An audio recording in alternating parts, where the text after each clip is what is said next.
James Harrington was the kind of man people admired, a self-made millionaire, respected in business, adored by his neighbors, and loved by his family. He gave generously to charities, hosted free medical outreaches, and even paid off debts for struggling friends. To everyone, James was too good to be true. But kindness can sometimes attract the worst kind of evil. One rainy evening, James left his office late after finalizing a deal that would expand his company worldwide.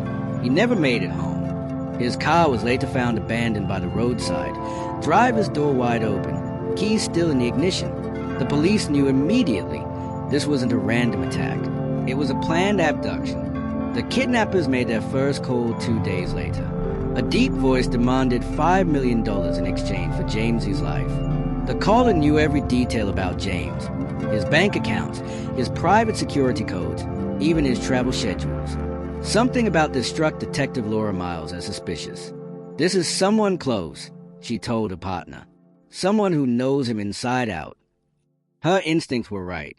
The investigation dug into James's life, and cracks began to appear in the perfect image.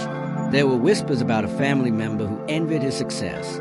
CCTV footage from near the abduction site showed a familiar black SUV, one James's younger brother, Daniel, often drove.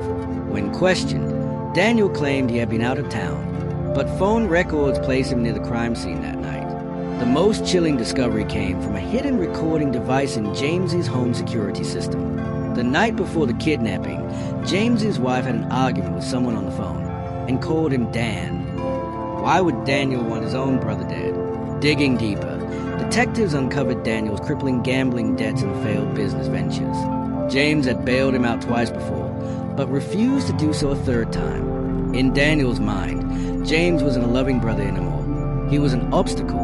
Killing him meant inheriting the family estate, taking over his companies, and even marrying his widow. The kidnappers hired thugs Daniel met through his underground poker connections. On the 7th day of James's captivity, the police tracked a ransom call to a warehouse outside the city.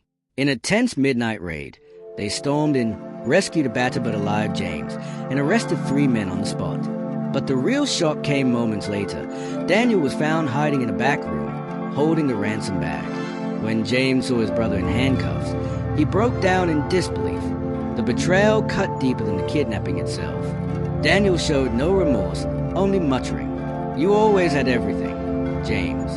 Now you know how it feels to lose it." James recovered, but the scars, both physical and emotional, would never fade, and the city would never forget that sometimes the deadliest enemy wears the face of family.